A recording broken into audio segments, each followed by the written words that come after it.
तो हेलो दोस्तों, नमस्कार। कैसे हैं आप सब लोग। आशा करता हूं कि शानदार होंगे, ज़बरदस्त होंगे और बेहतरीन तरीके से अपनी तैयारी में जुटे होंगे। जी हां दोस्तों, आज का दिन अच्छा रहा। आज हमारे प्रथमा यूपी ग्रामीण बैंक के साथियों का एग्ज़ाम था। तो जिन साथियों का भी फ़ोन आया उनमें उत्साह नज़र आया और उनका जो कॉन्फिडेंट नज़र आया, उनका एग्ज़ाम जो है बहुत अच्छे से गया। तो इस एग्ज़ाम के बारे में यहाँ रिव्यू करेंगे और उसमें चर्चा करेंगे कि कैसे कैसे सवाल आए थे। तो ये जो एग्ज़ाम था 2 हिस्सों में था। एक तो हिस्सा था बैंकिंग, एक हिस्सा था बैंकिंग और दूसरा हिस्सा था हिंदी या इंग्लिश। तो ज़्यादातर साथी हमारे हिंदी को ऑप्ट किए हैं। तो पहला हिस्सा था बैंकिंग और दूसरा हिस्सा था हिंदी। तो अगर बैंकिंग की यहाँ चर्चा करें तो बैंकिंग में टोटल 60 क्वेश्चन आए थे। क्वेश्चन जो है 60 आए थे और उनके मार्क्स थे 30 और हिंदी के क्वेश्चन आए थे 40 जिसके मार्क्स थे 20। तो क्वेश्चन 60 अगर बात करें हम अगर जनरल बैंकिंग में, तो इसके भी 2 हिस्से थे। एक हिस्सा था जो 40 आए थे जनरल बैंकिंग पे, जनरल बैंकिंग, और 20 क्वेश्चन इस बार आ गए थे इंटरनल बैंकिंग से। उनके ब्रांच के बैंक के इंटरनल बैंकिंग पे 20 क्वेश्चन आ गए थे। तो इसलिए आज की वीडियो में चर्चा करना जरूरी था, क्योंकि जो 40 क्वेश्चन है जनरल बैंकिंग के, वो तो सभी साथियों ने ज़बरदस्त तरीके से बनाया, उसमें कोई डाउट नहीं है। क्योंकि ये 40 क्वेश्चन हूबहू वही क्वेश्चन आ गए जिनकी चर्चा हम पिछले महीनों से या पिछले हफ्तों से हम लोग कर रहे हैं। 40 क्वेश्चन हूबहू।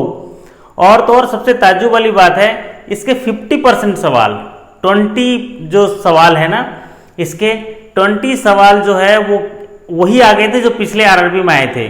जैसे ड्राइंग पावर वाला सवाल हूबहू, जैसे वो आइदर सर्वाइवर का सवाल हूबहू, जो फॉर्मर सर्वाइवर का सवाल हूबहू आ गया था, मॉर्गेज का सवाल हो चाहे हाइपोथिकेशन का सवाल हो, ये जो है हूबहू यहाँ पर आ गया था। अब रही बात जो 20 क्वेश्चन जो यहाँ पर है, यहाँ 20 क्वेश्चन इंटरनल में जो सवाल आए थे इस बार, इसके लिए यहाँ पर बताना जरूरी है। यहाँ ऑडिट से सवाल आ गए थे, ऑडिट से सवाल आ गए थे, लगभग 5 सवाल ऑडिट से आ गए थे। तो ऑडिट किस तरीके से ऑडिट का पीरियड होता है, ऑडिट के रिपोर्ट्स आते हैं तो वो कितने दिनों में क्लोज होने चाहिए, कंप्लायंस होने चाहिए। फिर ऑडिट में भी इंटरनल ऑडिट आता है, इंटरनल ऑडिट, तो ये आप फ्रीक्वेंसी देख लीजिएगा, इंटरनल ऑडिट की फ्रीक्वेंसी कब होती है, उसके रिपोर्ट्स आते हैं तो कब क्लोज होते हैं।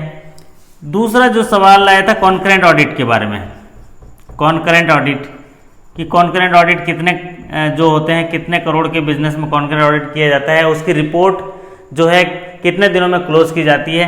नेक्स्ट जो आ गया था वो इंस्पेक्शन रिपोर्ट पे भी आ गए थे सवाल, ब्रांच के इंस्पेक्शन रिपोर्ट कि ब्रांच में अगर इंस्पेक्शन होता है तो उसकी रिपोर्ट कितने दिनों में क्लोज होनी चाहिए।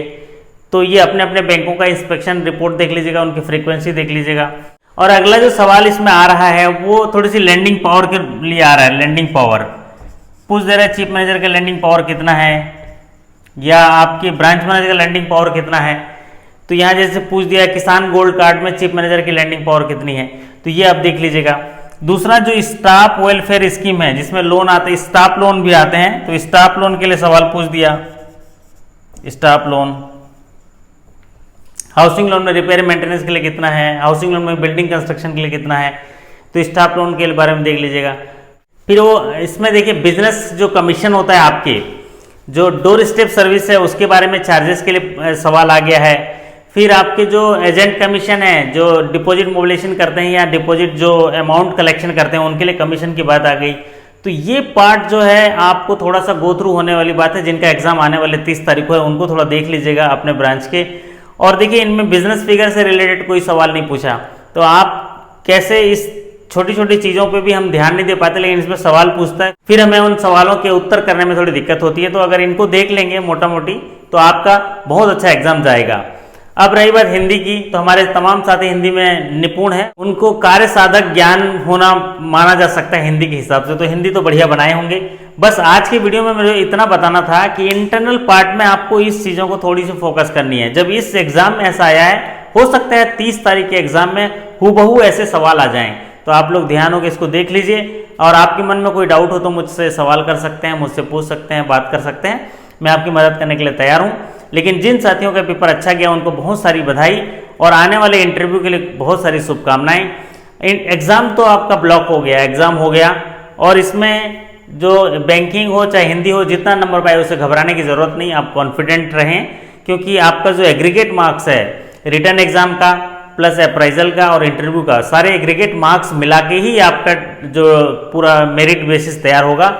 तो इसमें आप बढ़िया किए हैं और बढ़िया करिए इंटरव्यू में, और आपके अप्राइजल के मार्क्स के लिए मैं आशा करता हूं कि बहुत अच्छा होगा आपका। तो ओवरऑल जो आपका परफॉर्मेंस है वो बढ़िया होगा इंटरव्यू में, ऐसी आशा रखिए और अपने ऊपर भरोसा रखिए। और हमेशा याद रखिए, मैं हमेशा बोलता हूँ, सफलता आपका जन्मसिद्ध अधिकार है। जी हाँ दोस्तों, आशा करता हूँ कि आपको ये चीज़ें नोट कर ली होंगी आपने और आपको अच्छा लगा होगा। जी हाँ, चलिए आपसे विदा लेता हूँ, फिर मुलाकात होगी जल्दी अगले वीडियो के साथ। तब तक के लिए आपका धन्यवाद, नमस्कार, थैंक यू सो मच, शुभ रात्रि, सब खैर।